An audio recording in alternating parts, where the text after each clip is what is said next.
আসসালামু আলাইকুম। গল্পতরু চ্যানেলে আপনাদের সবাইকে স্বাগত জানাচ্ছি। আমি রাজ।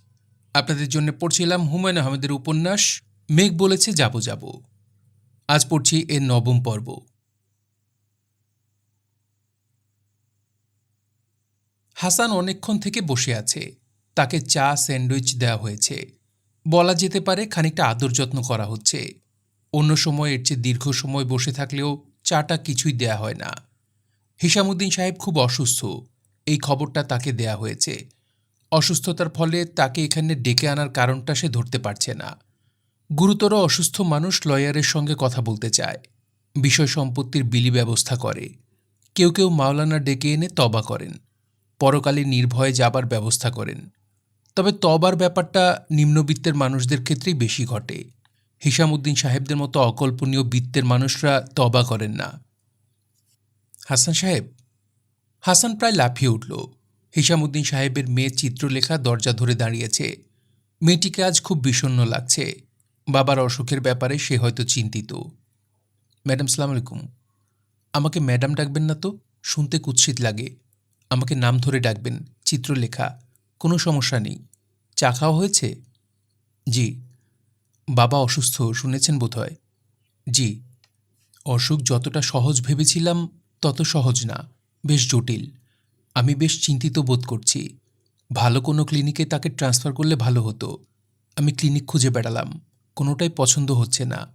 ক্লিনিকে সুযোগ সুবিধা কী আছে জানতে চাইলে ওরা বলে এসি আছে, কালার টিভি আছে, ফ্রিজ আছে, ইন্টারকমের ব্যবস্থা আছে। চিকিৎসার ব্যবস্থা কি তা বলে না। স্যারের কি হয়েছে? ব্লাড প্রেশার খুব ফ্ল্যাকচুয়েট করছে, পালস ইরেগুলার। তার এখন দরকার কনস্ট্যান্ট মনিটরিং। কোনো হাসপাতালে কি ভর্তি করাবেন, ঢাকা মেডিকেল কলেজ বা পিজি? এখনও বুঝতে পারছি না। আজ দিনটা দেখে আগামীকাল ডিসিশন নেব। আপনি আসুন, বাবার ঘুম ভেঙেছে, তার সঙ্গে কথা বলুন। উনি আমাকে কেন ডেকেছেন বলতে পারেন? লাইফ স্টোরি সম্ভবত বলবেন। এখন কি ওনার কথা বলা ঠিক হবে? আমি তাতে কোনো অসুবিধা দেখছি না। কথা বলে তিনি যদি আনন্দ পান তাহলে কথা বলাই উচিত। উনি যে গুরুতর অসুস্থ তা আমি তাকে বুঝতে দিতে চাচ্ছি না। আমার কথা বুঝতে পারছেন তো? জি। বাবা যে আপনাকে গল্প বলেন তার পেছনের কারণটা কি আপনি ধরতে পেরেছেন? জি না। বাবা যা করছেন তা হচ্ছে এক ধরনের কনফেশন। খ্রিস্টানরা যখন অপরাধ করে তখন তারা পাদ্রীদের কাছে কনফেস করে। বাবা যা করছেন তা হচ্ছে এক ধরনের কনফেশন। উনি তো অপরাধ করেননি। অপরাধ না করেও কেউ কেউ নিজেকে অপরাধী ভাবে। বাবার মা বাবা ভাই বোন হতদরিদ্র ছিলেন। অনেকেই মারা গেছেন বিনা চিকিৎসায়। যারা বেঁচে আছেন তাদের অবস্থা শোচনীয়। অথচ মাঝখান থেকে বাবা হয়ে গেলেন বিলিয়নিয়ার। এই কারণেই তিনি হয়তো নিজেকে অপরাধী ভাবেন। মানুষ অতি বিচিত্র প্রাণী হাসান সাহেব। কি ঠিক বলছি না? জি। আপনার কথাবার্তায় দেখছি জি এবং জিনাতেই সীমাবদ্ধ। হড়বড় করে কথা বলে অভ্যাস করুন তো। হড়বড় করে যারা কথা বলে তাদের মন সবসময় প্রফুল্ল থাকে। এটা রিসেন্ট ফাইন্ডিং নিউজ উইকে উঠেছে। হাসান চুপ করে রইল। চিত্রলেখা বলল, বাবার অপরাধবোধের আরেকটা বড় কারণও আছে। তিনি তার আত্মীয় স্বজনদের কোনো সাহায্য করেননি। কেউ কেউ সাহায্যের জন্য এসেছিল, তাদের দূর দূর করে তাড়িয়েছেন। ও, বাবার অনেক কিছু আমি বুঝতে পারি না, এই ব্যাপারটিও পারি না। বুঝতে বোধহয় চেষ্টাও করেননি। ঠিক বলেছেন, চেষ্টাও করিনি। আমার উচিত ছিল বাবার আত্মীয় স্বজনদের সঙ্গে যোগাযোগ রাখা। আমি সেটাও করিনি। বাবা যেমন পৃথিবীতে একা, আমিও একা। আমার খুব কথা বলতে ইচ্ছা করে, কিন্তু আমার কথা বলার মানুষ নেই। এই যে আপনার সঙ্গে কথা বলছি, আমার ভালো লাগছে। কেন ভালো লাগছে বলুন তো? বলতে পারছি না। কারণ আপনি বাবার খুব পছন্দের মানুষ। কি করে বললাম বলুন তো? বুঝতে পারছি না। কাল রাতে খেতে বসে বাবা হঠাৎ বললেন, হাসানকে একদিন আমাদের সঙ্গে খেতে বলি। আমি বললাম, বেশ তো, বলো। উনি তৎক্ষণাৎ বললেন, না থাক। বাবার সমস্যা কি জানেন? তার সমস্যা হচ্ছে তিনি যাদের পছন্দ করেন তাদের কখনো তা জানান না। তার পছন্দ এবং অপছন্দ দুটা ব্যাপারই খুব গোপন। আমি বোধহয় বকবক করে আপনার মাথা ধরিয়ে দিয়েছি। চলুন বাবার ঘরে যাই। হাসানকে দেখেই হিসামুদ্দিন সাহেব বললেন, তোমার কি হয়েছে হাসান? হাসান হকচকিয়ে গেল। সে রোগীর ঘরে ঢুকেছে। রোগী তাকে দেখে বলছেন, তোমার কি হয়েছে? কিছু হয়নি স্যার। তোমাকে মৃত মানুষের মতো দেখাচ্ছে। আমি ভালোই আছি স্যার। আপনি কেমন আছেন? আমার কাছে মনে হচ্ছে আমি ভালোই আছি, কিন্তু আমার মেয়ের মুখ দেখে মনে হচ্ছে ভালো নেই। ডাক্তাররা যখন রোগীর সামনে অতিরিক্ত রকমের হাসিখুশি থাকার চেষ্টা করে, তখন বুঝতে হয় সামথিং ইজ রং। দাঁড়িয়ে আছো কেন? বসো। হাসান বসল। হিসামুদ্দিন সাহেব আগ্রহের সঙ্গে বললেন, আমার বাবা প্রসঙ্গে নানান সময় তোমাকে নানান কথা বলেছি। আমার কথা শুনে শুনে তার একটা ছবি নিশ্চয়ই তোমার মনে তৈরি হয়েছে।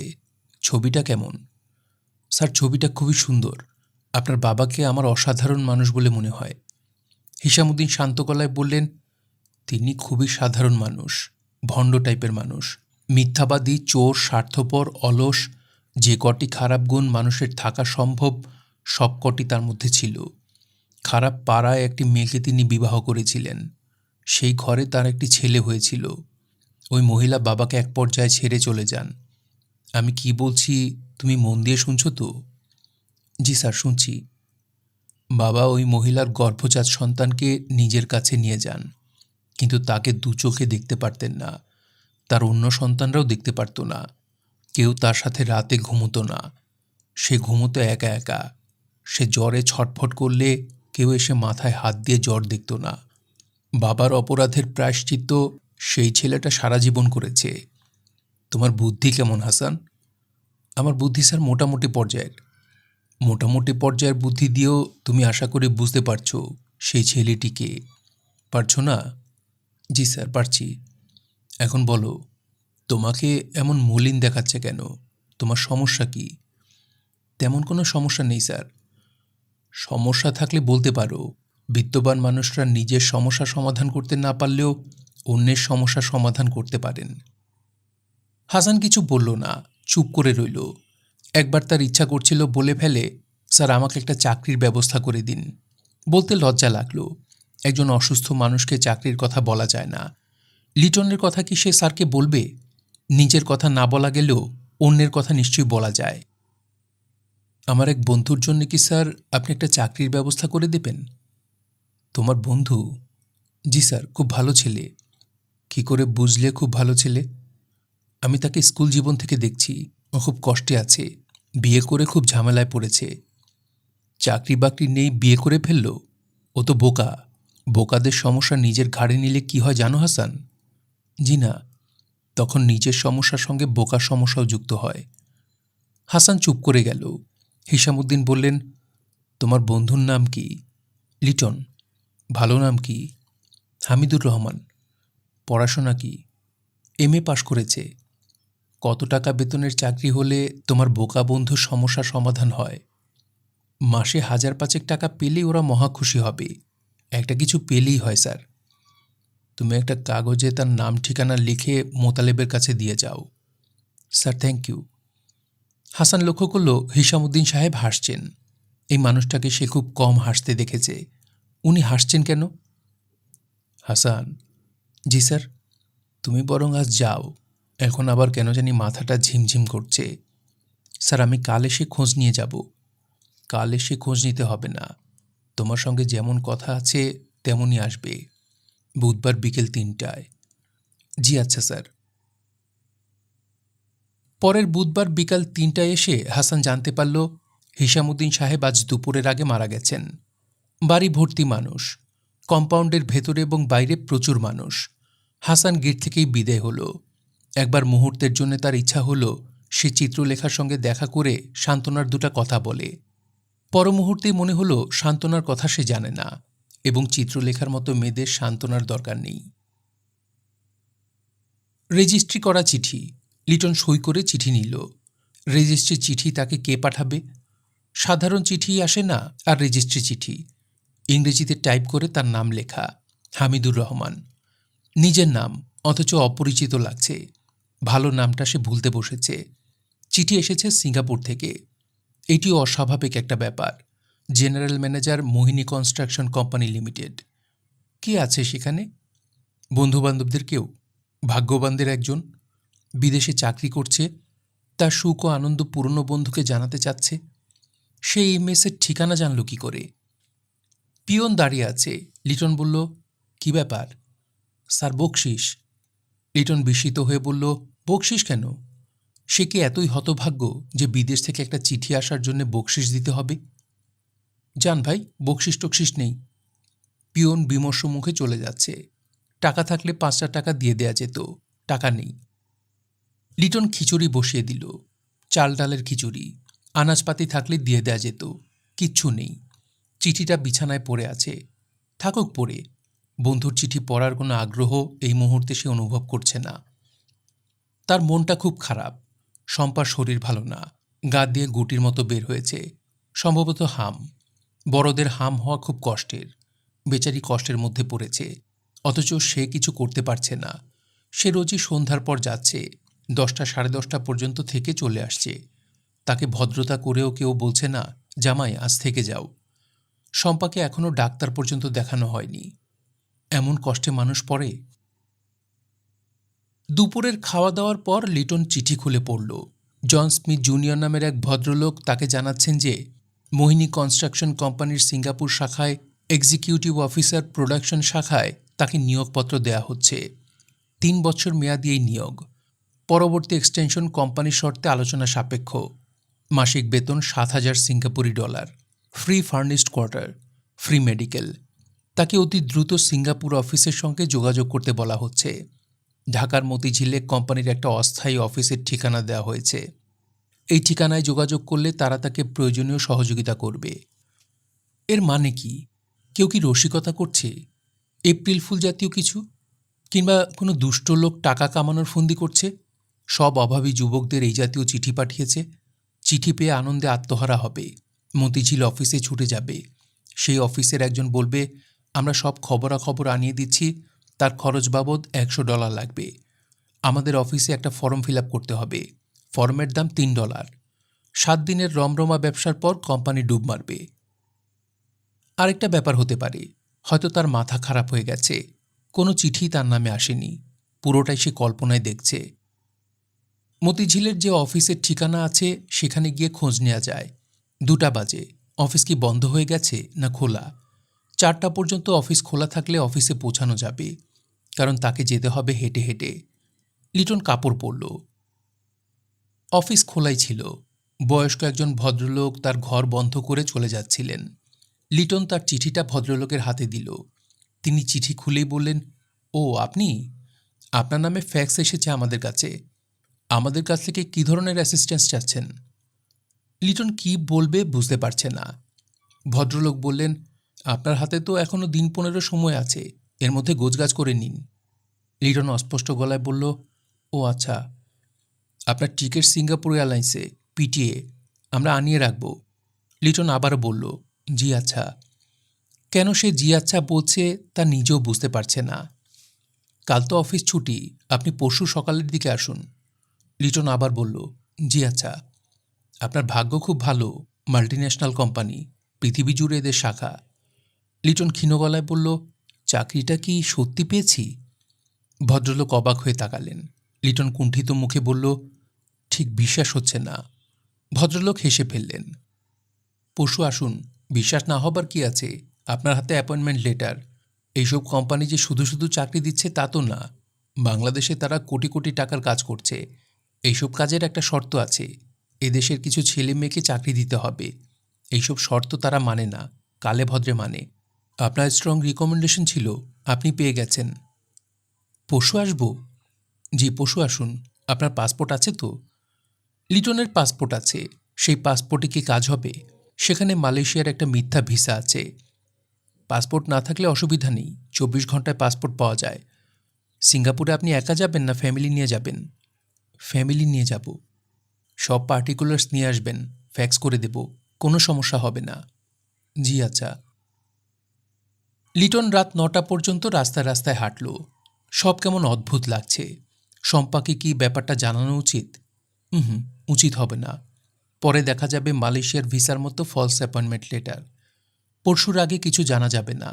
বেছে বেছে কালই কিনা ছুটি পড়ে গেল। আচ্ছা, পুরো ব্যাপারটা তো সত্যি হতেও পারে। সে কত অসংখ্য মানুষকে চাকরির কথা বলেছে, তাদের কেউ একজন দয়াপরবশ হয়ে সুপারিশ করেছে। পুরোটাই ভাগ্য। কথায় আছে না, পাথর চাপা ভাগ্য, তারটাও তাই ছিল। হঠাৎ পাথর সরে গেছে। হাসানের সঙ্গে কথা বললে হয়। ওকে চিঠিটা দেখানো যেতে পারে। না, তাও ঠিক হবে না।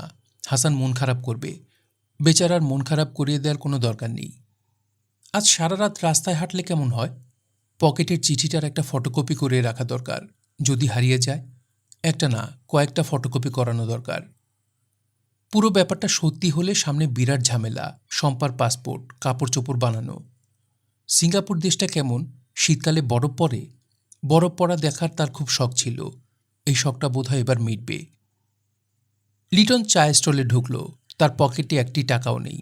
না থাকুক, এক কাপ চা খেয়ে সে যদি বলে, ভাই ভুলে মানিব্যাগ ফেলে এসেছি, আপনাকে কাল টাকাটা দিয়ে যাব, তাহলে দোকানদার নিশ্চয়ই তাকে ধরে জেলে ঢুকিয়ে দেবে না। মানুষ এখনো এতটা নিচে নামেনি। মানুষের মনে মমতা, করুণা, দয়া এখনো আছে। চা খেয়ে সে যাবে আজিমপুর গোরস্থানে। বাবার কবর জিয়ারত করবে। কতদিন হয়েছে যাওয়া হয় না। কবরের চিহ্ন এখন আর নিশ্চয়ই নেই। না থাকুক। লিটন চায়ে চুমুক দিচ্ছে। এরা তো চা খুব ভালো বানায়। অপূর্ব লাগছে। আরেক কাপ চা কি খাবে? এক কাপ চায়ের দাম বাকি রাখা আর 2 কাপের দাম বাকি রাখা তো একই ব্যাপার। কর্মহীন লোক নানান কাজে নিজেকে ব্যস্ত রাখে। মতিনুদ্দিনের বেলায় এই কথাটি সর্বাংশে সত্য। তিনি নানান কাজে প্রায় ব্যতিব্যস্ত থাকেন। তাকে দেখে মনে হতে পারে এমন কাজের একজন মানুষ নিজের সংসার কেন চালাতে পারছেন না। তার অনেক কর্মকাণ্ডের একটি হচ্ছে রাজনৈতিক বিষয় নিয়ে প্রবন্ধ রচনা। তিনি তার প্রবন্ধগুলো দেশের সবকটি দৈনিকে নিয়মিত পাঠান। এখন পর্যন্ত তার কোনো প্রবন্ধ প্রকাশিত হয়নি, তবে সম্পাদকের কাছে লেখা 2টি চিঠি ছাপা হয়েছে, একটি দৈনিক বাংলায় এবং একটি সংবাদে। তিনি পত্রিকার কাটিং ফাইল করে রেখেছেন। আজও তিনি খুব ব্যস্ত। একটি দীর্ঘ প্রবন্ধ শুরু করেছেন। এটি রাজনৈতিক প্রবন্ধ নয়, তবে শিক্ষামূলক প্রবন্ধ। প্রবন্ধের নাম নারী জাগরণের প্রয়োজনীয়তা ও অপ্রয়োজনীয়তা। শিরোনামটি তার তেমন পছন্দ হচ্ছে না। 1, 2, 3 করে নম্বর দেয়া আছে। 3টি শিরোনাম তার খাতার উপরে লেখা। প্রবন্ধ শেষ হবার পর ঠিক করবেন কোন শিরোনামটা শেষ পর্যন্ত যাবে। বাকি 3টি শিরোনাম হল: 1, আমার চোখে নারী; 2, বেগম রোকেয়া থেকে মাদার তেরেসা; 3, হে নারী। এখন রাত বাজছে 8:30।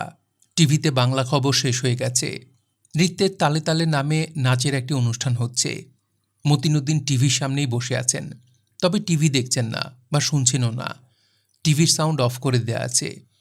টিভির বাংলা সংবাদ মতিনুদ্দিন সাহেব সবসময় শোনেন।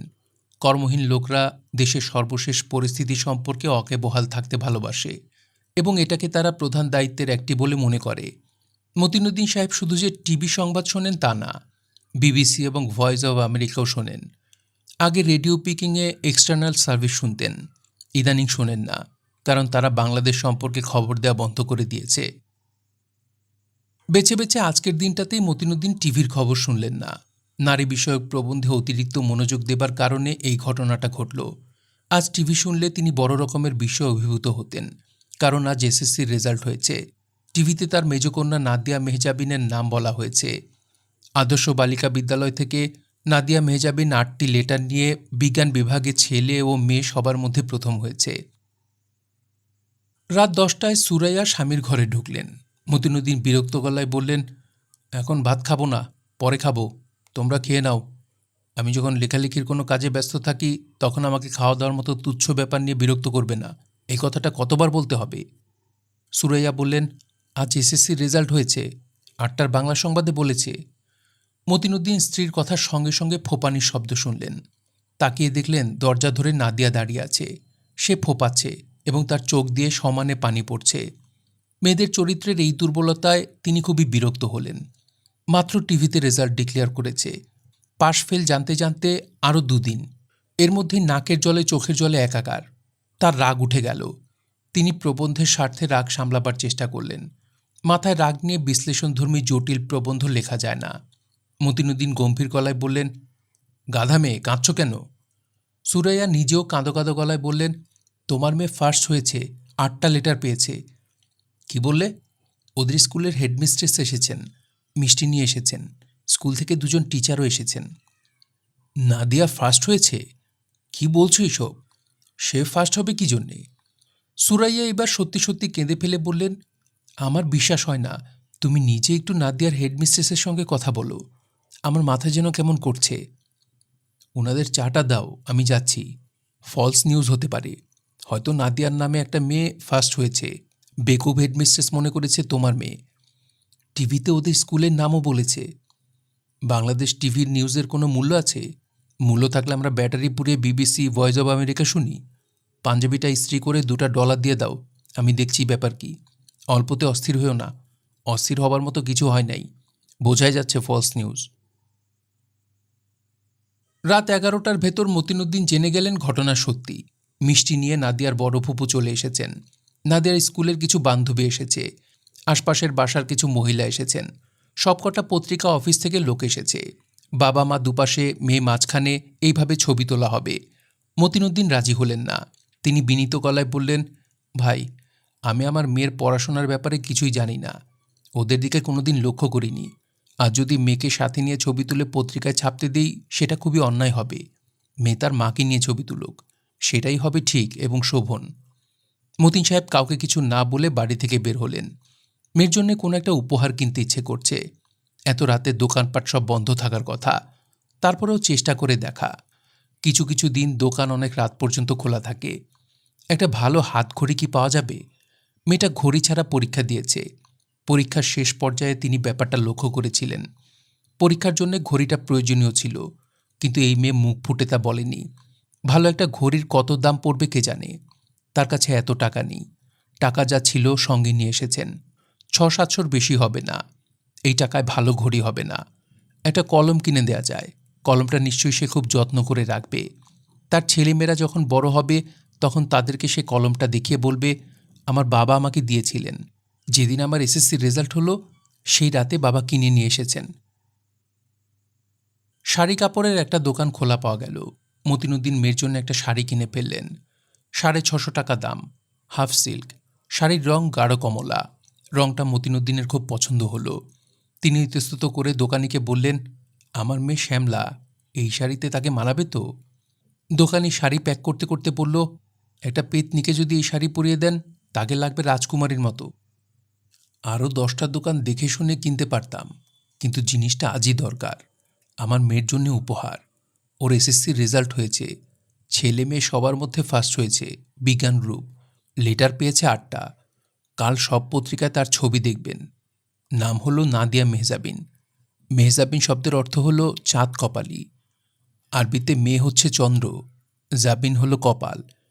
আসলেই আমার মেয়েটা চাঁদ কপালি। দোকানদার সত্যিকার অর্থেই বিস্মিত হল। আপনার মেয়ে? জি ভাই সাহেব, আমার মেজ কন্যা নাদিয়া মেহজাবিন। দোকানদার ড্রয়ার খুলে 100 টাকা ফেরত দিল। শাড়ির দাম পড়ল 550। মতিনুদ্দিন দোকানদারের ভদ্রতায় মোহিত হলেন। তার চোখে পানি এসে গেল। ঘরে অনেক রকম খাবার ছিল। নাদিয়ার ফুপু হোটেল থেকে রোস্ট পোলাও আনিয়েছেন। মতিনুদ্দিন কিছুই খেতে পারলেন না। যাই খান ঘাসের মতো লাগে। তার খুব ইচ্ছা ছিল মেয়ের সঙ্গে খানিক গল্পগুজব করেন, তাও করতে পারলেন না। মেয়ে তার সামনেই আসে না। নিজ থেকে মেয়েকে ডেকে গল্প করা তার স্বভাব বিরুদ্ধ। রাতে যথাসময়ে শুতে গেলেন। সুরমা বললেন তিনি আজ নাদিয়ার সঙ্গে ঘুমোবেন। এটাও তার মনোকষ্টের কারণ হল। তিনি ভেবেছিলেন স্ত্রীর সঙ্গে শুয়ে শুয়ে মেয়ের ভবিষ্যৎ পরিকল্পনা নিয়ে কথা বলবেন। তা হলো না। না হলে কি আর করা। মেয়ের কি শাড়ি পছন্দ হয়েছে? হয়েছে বোধহয়, কিছু তো বলল না। নতুন শাড়ি পরে সালাম করল না। শুধু পরীক্ষায় ফার্স্ট সেকেন্ড হলে হবে না, আদব কায়দা তো শিখতে হবে। ফার্স্ট সেকেন্ড হওয়া কঠিন কিছু না, আদব কায়দায় দুরস্থ হওয়া কঠিন। শাড়ি পরতে বলেছিলাম, তার নাকি লজ্জা লাগবে। পরে আসতে বলবো? না থাক, যন্ত্রণা ভালো লাগছে না, ঘুম পাচ্ছে। মতিনুদ্দিন চোখ বন্ধ করে শুয়ে আছেন। তিনি নিশ্চিত আজ রাতে তার এক ফোঁটা ঘুম হবে না। বুকও কেমন যেন ধরফর করছে। হার্ট অ্যাটাক হবে না তো? হার্ট অ্যাটাক হয়ে মরে থাকলেও কেউ কিছু টের পাবে না। এটা হচ্ছে কপাল। সংসার থেকেও সন্ন্যাসী। মতিনুদ্দিন তার প্রবন্ধ নিয়ে ভাবতে চেষ্টা করলেন। মাথায় কিচ্ছু আসছে না। চিন্তাভাবনা সব এলোমেলো হয়ে গেছে। নজরুলের সেই কবিতাটা যেন কি, বিশ্বে যা কিছু মহান সৃষ্টি চিরকল্যাণকর, অর্ধেক তার করিয়াছে নারী, অর্ধেক তার নর। কবিতাটা ঠিক না। বেশিরভাগই নারী করে, পুরুষ করে সামান্যই। তাকে দিয়েই এর প্রমাণ। তিনি কিছুই করতে পারেননি। মতিনুদ্দিনের পানির পিপাসা পেয়ে গেল। তিনি বাতি জ্বালালেন। ঘরে আজ পানি রাখা হয়নি, ভুলে গেছে। পানির জন্য যেতে হবে রান্নাঘরে। তিনি দরজা খুলে রান্নাঘরের দিকে রওনা হলেন। নাদিয়ার ঘরে বাতি জ্বলছে, মা মেয়ের হাসি শোনা যাচ্ছে। এই হাসিতে তিনি যুক্ত হতে পারছেন না। আশ্চর্য! আচ্ছা, তিতলিকে কি খবরটা দেওয়া হয়েছে? তার শ্বশুরবাড়িতে কেউ কি একটা টেলিফোন করেনি? করেনি নিশ্চয়ই, করলে ওরা চলে আসতো। খবর না দেওয়ার মধ্যেও আনন্দ আছে। তিতলির শ্বশুরবাড়ির লোকজন ভোরবেলা খবরের কাগজ পড়ে সংবাদ জানবে, এর আনন্দ তো কম না। মতিনুদ্দিন পরপর 2 গ্লাস পানি খেলেন, তার পিপাসা মিটল না। অদ্ভুত ব্যাপার হচ্ছে, যতই পানি খাচ্ছেন পিপাসা ততই বাড়ছে। তিনি আরেক গ্লাস পানি হাতে বারান্দায় এসে বসলেন। ঘুম যখন হবেই না, বারান্দায় বসে থাকা যাক। আবারও নাদিয়ার হাসি শোনা যাচ্ছে। মা মেয়ে কী নিয়ে এত হাসাহাসি করছে? দরজায় টোকা দিয়ে তাদের কি বলবেন, এই তোমরা বাইরে চলে আসো, সবাই মিলে একসঙ্গে গল্প করি? না থাক, তারা আসবে, মুখ গম্ভীর করে বসে থাকবে। এর চেয়ে মা মেয়ে গল্প করুক। সুরাইয়ার জন্য একটা শাড়ি কিনে আনলে হতো, কাগজে লিখে দিতেন, মাতা শ্রেষ্ঠাকে সামান্য উপহার, ইতি মতিনুদ্দিন। না, সেটাও ঠিক হতো না, বাড়াবাড়ি হতো। কোনো ক্ষেত্রেই বাড়াবাড়ি করা উচিত না। বাড়াবাড়ি করার কারণে বড় বড় জাতি ধ্বংস হয়ে গেছে। তার চেয়ে বরং মনে মনে নারী জাগরণ বিষয়ক প্রবন্ধটার খসড়া করে ফেলা যাক। শুরুটা ইন্টারেস্টিং হওয়া দরকার। পড়তে গিয়ে পাঠক ভাববে গল্প পড়ছে। গল্পের লোভ দেখিয়ে তাকে জটিল প্রবন্ধে ঢুকিয়ে দেওয়া হবে। শুরুটা এরকম করলে কেমন হয়? ঘুঘু ডাকা, ছায়া ঢাকা, ছোট্ট সুন্দর সবুজ গ্রাম। গ্রামের নাম পায়রাবন্দ। সেই গ্রামের একটি শিশু, তার নাম রোকেয়া। নাদিয়ার ঘর থেকে আবার হাসির শব্দ আসছে। মতিনুদ্দিন উঁচু গলায় বললেন, তোমরা একটু আস্তে হাসাহাসি করো, মানুষকে ঘুমাতে দেবে না। হাসির শব্দ থেমে গেল। মতিন সাহেবের মনটা খারাপ হয়ে গেল। হাসাহাসি করছিল করত, তিনি কেন ধমক দিলেন? সারা জীবন তিনি কি শুধু ভুলই করে যাবেন? তার চোখে পানি এসে গেল। কেউ সেই পানি দেখল না। শওকতের অভ্যাস হচ্ছে ভোরবেলা 2টা খবরের কাগজ নিয়ে চা খেতে বসা। নাশতাটা জরুরি না, খবরের কাগজ পড়াটা জরুরি। তিতলি সেই সময় তার সামনেই থাকে, তবে সে নাশতা খায় না। সঙ্গ দেবার জন্য সে বসে, তাও না। নিজ থেকে একটি কথাও বলে না। শওকত কিছু জিজ্ঞেস করলে জবাব দেয়, সেই জবাবও অত্যন্ত সংক্ষিপ্ত। মানুষের অভ্যস্ত হবার ক্ষমতা অসাধারণ। শওকত মনে হচ্ছে এই ব্যাপারটা অভ্যস্ত হয়ে গিয়েছে। আজ শওকত খবরের কাগজ তিতলির দিকে বাড়িয়ে দিল, বিস্মিত গলায় বলল, নাদিয়ার ছবি ছাপা হয়েছে। তিতলি কিছু বলল না, সে তার চায়ের কাপে চা ঢালছে। তাকে কোনো প্রশ্ন করা হয়নি, কাজেই জবাব দেবার কিছু নেই। শওকত বলল, কি ব্যাপার, তুমি এই খবর পেয়েছ? পেয়েছি। কখন পেয়েছ? কাল রাতে। রাতে মানে কটার সময়? 11টার সময়। নাদিয়া টেলিফোন করেছিল। আমি তো তখন বাড়িতেই ছিলাম। আমাকে কিছু বলনি কেন? বলার কি আছে? এত বড় একটা খবর তুমি আমাকে জানাবে না? এখন তো জানলেই। তার মানে কি দাঁড়াচ্ছে, তুমি নিজ থেকে আমাকে কিছু বলবে না? তিতলি জবাব দিল না, চায়ের কাপে চুমুক দিতে লাগলো। শওকত বিরক্ত মুখে বলল, তুমি যা করছো তা যে ছেলে মানুষই, তাকে বুঝতে পারছো? তিতলি এই প্রশ্নেরও জবাব দিল না। শওকত ঠান্ডা গলায় বলল, তুমি যা করছো তা হচ্ছে হাস্যকর ছেলে মানুষই। যখন ছেলে মানুষিটা শুরু করেছিলে আমি তোমাকে বাধা দিইনি। আমার ধারণা ছিল বাধা দিলে এটা আরও বাড়বে। আমি ভেবেছি সময়ে সব ঠিক হয়ে যাবে। এখন দেখছি ঠিক হচ্ছে না। এখন কি করবে? শোনো তিতলি, আমার ধৈর্য অপরিসীম। আমি তোমাকে আরও সময় দেব, 2 বছর, 3 বছর, 4 বছর, কোনো অসুবিধা নেই। আমি দেখতে চাই একসময় তুমি তোমার ভুল বুঝতে পেরেছ। যদি কোনোদিনই ভুল বুঝতে না পারি? তুমি তো বোকা মেয়ে না, বুদ্ধিমতী মেয়ে। আমি নিশ্চিত তুমি ভুল বুঝতে পারবে। তখন আমরা জীবন শুরু করব। সে জীবন অবশ্যই আনন্দময় হবে। আনন্দময় হলেই তো ভালো। ওই ভদ্রলোকের সঙ্গে তোমার কি এর মধ্যে দেখা হয়েছে? না। টেলিফোনে কথা হয়েছে? না। শোনো তিতলি, আমি চাচ্ছি ভদ্রলোকের সঙ্গে তোমার দেখা হোক, কথা হোক। কেন চাচ্ছ? আমার ধারণা ভদ্রলোকের সঙ্গে তোমার যদি 2-1 বার দেখা হয়, তুমি তোমার ভুল আরও দ্রুত বুঝতে পারবে। এক কাজ করা যাক, আমি ভদ্রলোককে বাসায় একদিন খেতে বলি। কোনো প্রয়োজন নেই। তোমার অস্বস্তি বোধ করার কিচ্ছু নেই। আমি তার সঙ্গে খুব ভালো ব্যবহার করব। তিতলি চুপ করে আছে, তার দৃষ্টি চায়ের কাপের দিকে। শওকত দীর্ঘ নিঃশ্বাস ফেলল। তিতলি ঠিক তার সামনে বসা। নতুন বউরা শ্বশুরবাড়িতে এসে শুরুর দিকে কিছুদিন ঘোমটা দিয়ে থাকে। তার মাথায়ও ঘোমটা। লাল পাড়ের কালো শাড়িতে তাকে অদ্ভুত সুন্দর লাগছে। দেবী প্রতিমার মতো মেয়েটির চোখ মুখ শক্ত করে বসে আছে। শকত নিশ্চিত জানে এই শক্ত মুখ একদিন কোমল হবে। সেই একদিনটা কবে এটাই সে জানে না। তিতলি, জি? আমি আশপাশে থাকলে তোমার কি অসহ্য লাগে? না, আমি আশপাশে থাকলে তোমার মুখ শক্ত হয়ে থাকে, এই জন্যই জিজ্ঞেস করছি। নাদিয়াকে কনগ্রাচুলেট করতে যাবে না? যাব। আমি সঙ্গে গেলে কোনো অসুবিধা আছে? অসুবিধা নেই, তবে আমি একাই যেতে চাই। ব্যাপারটা খুব অশোভন হবে না? তুমি আমার সঙ্গে কী ধরনের ব্যবহার করছো সেটা তো আমাদের বাড়ির কেউ জানে না। সবাই জানে আমরা খুব সুখে আছি, আনন্দে আছি। সেটা জানাই তো ভালো। তাদের জন্যে ভালো তো বটেই। তাদের সেই ভালোতে যেন খুঁত না থাকে সেই চেষ্টা তো আমাদের করা উচিত। তোমার পক্ষ থেকে কিছু অভিনয় দরকার, কাজেই হাসি মুখে আমার সঙ্গে চলো। আচ্ছা, আরেকটা কথা, তুমি তো জানোই আমি পিএইচডি করতে বাইরে যাচ্ছি। তুমি কি যাবে আমার সঙ্গে? সেটা তোমার ইচ্ছা, অর্থাৎ তোমার নিজের কোনো ইচ্ছা অনিচ্ছা নেই? না, সেক্ষেত্রে আমার মনে হয় তোমার না যাওয়াটাই ভালো। এখানে থাকতে পারো, বা ইচ্ছে করলে তোমার মা বাবার সঙ্গে থাকতে পারো। আমি এখানেই থাকব। বেশ তো, থাকবে। যদি এর মধ্যে তোমার ইচ্ছে করে আমার কাছে যেতে, চিঠি দিলে আমি টিকিট পাঠাবো, তুমি চলে আসবে। আচ্ছা, তোমার সব কথাই তো এ পর্যন্ত শুনে আসছি। এখন তুমি কি আমার একটা কথা শুনবে? কথাটা হচ্ছে, চলো আমার সঙ্গে, দুজন মিলে কোনো সুন্দর জায়গা থেকে ঘুরে আসি। যেমন ধরো নেপাল। সুন্দর দৃশ্যের পাশে থাকলে মন সুন্দর হয়, পুরনো অসুন্দর ধুয়ে মুছে যায়। যাবে? তুমি বললে যাব। Very good. তোমার নাস্তা খাওয়া তো হয়েছে, আমি কি এখন উঠতে পারি? শকত ক্লান্ত গলায় বলল, পারো। তার মেজাজ খুবই খারাপ হয়েছে। সে অনেক চেষ্টা করেও মেজাজ ঠিক রাখতে পারছে না। মনে হচ্ছে সে সমস্যাটা সামলাতে পারছে না, ভবিষ্যতেও পারবে কি না বুঝতে পারছে না। হাসান নামের ওই ভদ্রলোকের সঙ্গে তার কি দেখা করা উচিত? তার সমস্যা মেটানোর জন্যে ভদ্রলোকের সাহায্য প্রার্থনা করাটা কি ঠিক হবে? ভদ্রলোক কি সাহায্য করবেন? মনে হয় করবেন। যে কোনো বিবেকবান মানুষেরই সাহায্য করা উচিত। তিতলিকে না জানিয়ে ভদ্রলোককে নিমন্ত্রণ করে নিয়ে এলে হয়।